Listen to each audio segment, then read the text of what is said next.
और मैंने एक गिद्ध देखा जो तुम्हारा गोश्त नोच नोच कर खा रहा है। अल्लाह तुम्हें हर बुरी घड़ी से बचाए रखे। तुम्हें कभी प्यार नहीं हुआ? अबू बकर, I love you। हुआ है? किससे? No, I'm not gonna leave you. You know this. एक शर्त पे। क्या? ये बार बार पीछे क्यों आता है तुम्हारे? तुम्हारा अबू बकर। आप मेरे कमरे में क्यों? और तुम अपने कमरे में क्यों नहीं हो?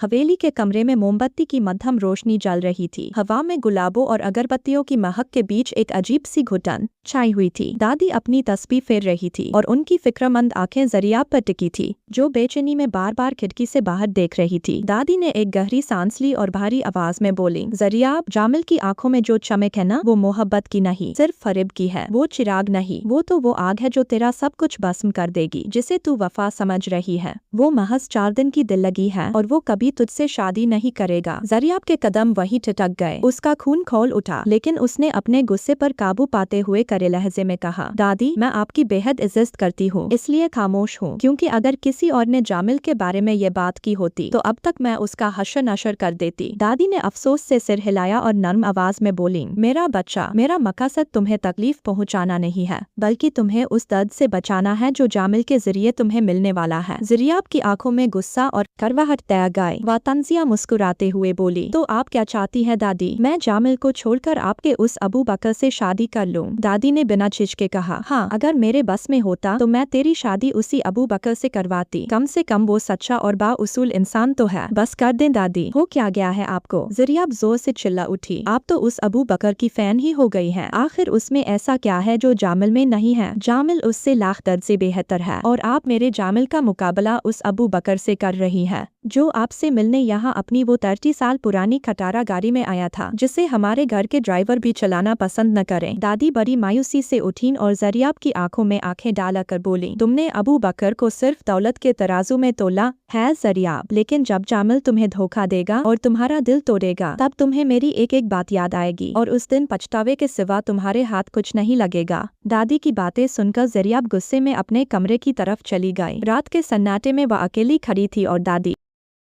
के शब्द उसके कानों में हथौड़े की तरह गूंज रहे थे। तभी अचानक कमरे का भारी दरवाजा धीरे से खुला और एक साया अंदर दाखिल हुआ। ज़रियाब हड़बड़ाकर पीछे हटी और खौफ और गुस्से से भरी आवाज में बोली, अबू बकर, तुम मेरे कमरे में क्या कर रहे हो और तुम अपने कमरे में क्यों नहीं हो? ये बार बार मेरे पीछे क्यों आते हो तुम? अंधेरे से बाहर निकलते हुए अबू बकर ने अपनी गहरी आवाज में शांत होकर कहा, मैं तुमसे दूर जाने के लिए नहीं आया ज़रियाब, मैं तो बस तुम्हें सच का आईना दिखाने आया हूँ। जिस जामिल की चमक दमक के पीछे तुम भाग रही हो, वो कल तुम्हें तबाह करने की अपनी आखिरी चाल चलने वाला है। ज़रियाब का दिल तेजी से धड़कने लगा। अबू बकर की आंखों में कोई फरेब नहीं, बल्कि एक अजीब सा सच और हिफाजत का एहसास था। ज़रियाब का दिमाग सुन्न हो गया। क्या दादी का अंदेशा सही था? क्या जामिल सच में एक छलावा था और जिस अबू बकर को वह मामूली समझकर ठुकरा रही थी, वही उसकी ढाल बनने आया था?